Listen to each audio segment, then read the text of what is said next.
Bonjour, dans cette vidéo, je vais essayer de vous démystifier la notion de tribu qui, moi, m'a beaucoup embêtée quand je l'ai apprise à l'époque.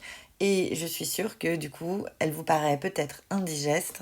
Donc, euh, je vais essayer de vous convaincre que c'est pas si difficile, qu'au contraire, ça peut être assez drôle de construire des tribus, hein. Drôle, c'est un grand mot. Amusant, peut-être. Ok, donc, une tribu, c'est déjà défini sur un univers. L'univers, c'est quoi? C'est tous les possibles. Si vous lancez un dé, vous avez 1, 2, 3, 4, 5, 6, c'est votre univers. Je vous apprends rien, c'est les faces du dé, on ne peut pas les effacer, c'est comme ça, c'est l'univers. Maintenant, c'est pas parce que les faces du dé sont 1, 2, 3, 4, 5, 6 que je suis obligée d'autoriser tous les événements de cet univers, hein. Par exemple, je pourrais m'intéresser uniquement à deux événements, A et B. Donc A, c'est faire un chiffre pair. Ouais. Et puis B, c'est faire un chiffre impair. Pourquoi pas? Ça peut être la seule chose qui m'intéresse. Si ça se trouve, j'ai pas du tout envie de savoir si c'est 1, 3 ou 5, je m'en fiche, je veux juste savoir que c'est impair. Donc ça, c'est votre système d'événements, c'est vous qui le construisez en fonction de ce qui vous intéresse. Et c'est ça que vous allez mettre dans votre tribu, en fait. Vous allez mettre dans votre tribu uniquement les événements que vous avez envie de pouvoir mesurer. Uniquement les événements que vous trouvez importants, intéressants. Donc je vais appeler ça ma tribu A. Et dedans, je vais mettre 1, 3, 5. Plutôt, j'ai commencé par les chiffres pairs, donc je vais mettre 2, 4, 6. Et 1, 3, 5. Ok. Donc ça, c'est A et B. Maintenant, ce que je dis, c'est qu'en fait, puisque je peux faire A et que je peux faire B, bah, je peux faire A ou B. Donc leur union, elle doit être dedans, en fait. L'union de A et B, c'est oméga. Et puisque je peux faire A et B, je peux aussi faire A et B en même temps, hein, c'est-à-dire leur intersection. Et leur intersection, c'est l'ensemble vide. Voilà, ça c'est une tribu valable en fait. Vous avez la tribu que vous venez de construire à partir des événements que vous aviez envie de rendre mesurables. Donc, on va vérifier que c'est une tribu. Maintenant, je vous donne la définition formelle. Donc, on dit que A est une tribu sur oméga. Alors, on est toujours une tribu sur un univers, hein. Si et seulement si trois conditions sont vérifiées. Première condition, oméga, l'univers lui-même, appartient à la tribu. C'est bon pour nous, il est là. Deuxième condition, si A appartient à la tribu, alors le complémentaire de A appartient à la tribu. C'est l'événement. Voyons si c'est vérifié pour nous. Donc, moi j'ai A ici. Quel est le complémentaire de A? C'est tout ce qui est dans oméga, mais pas dans A. En fait, c'est B. Donc, il est bien dedans, c'est bon. Pareil pour B, son complémentaire, logiquement, c'est A. Le complémentaire de oméga, c'est l'ensemble vide.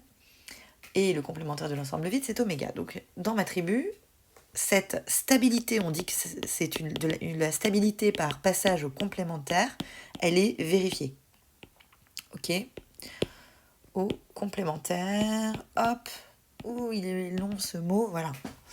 Troisième et dernière condition, si vous avez plusieurs événements dans votre tribu, A0, A1, A2, etc., même si on a une infinité, eh bien, leur union est dans A.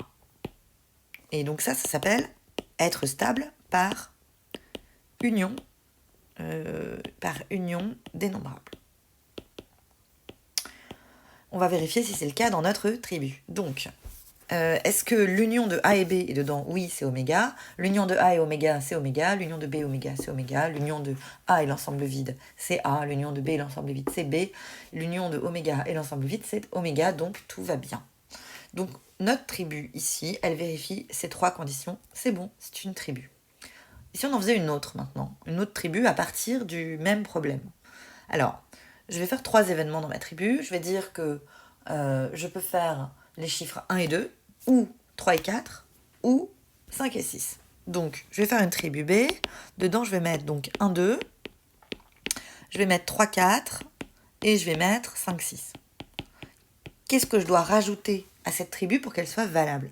Déjà, je dois rajouter tous les complémentaires. Donc, très bien. Le complémentaire... Alors, déjà, je dois rajouter oméga. Alors, je vais rajouter oméga. Voilà, c'est fait. hein. Je sais aussi que je dois rajouter l'ensemble vide puisque c'est le complémentaire de oméga.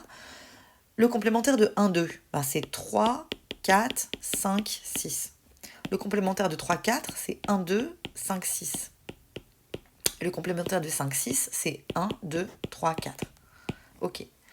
Et maintenant, il faut que je rajoute toutes les unions. Donc l'union de 1, 2 et 3, 4, c'est 1, 2, 3, 4. Je l'ai déjà mis.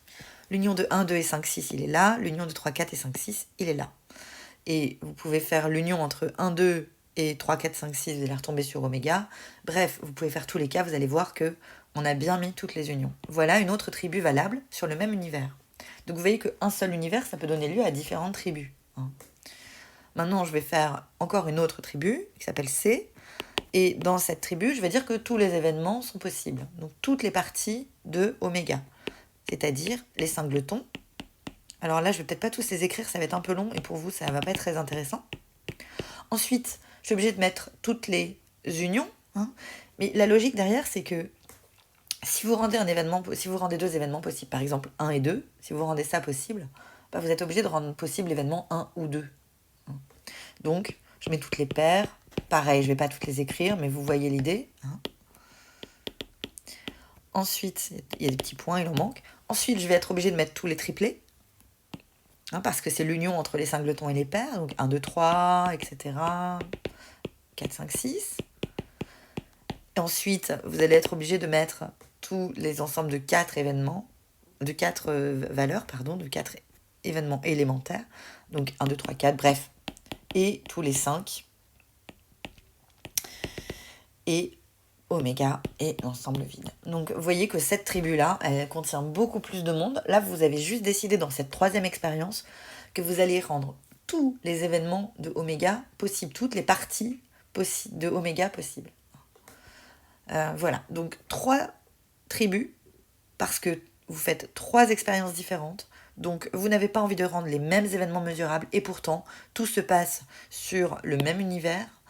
Et ces 3 tribus sont valables parce qu'elles respectent ces 3 propriétés. J'espère vous avoir aidé dans cette vidéo. Si ce n'est pas le cas ou s'il vous manque des choses, dites-le moi en commentaire.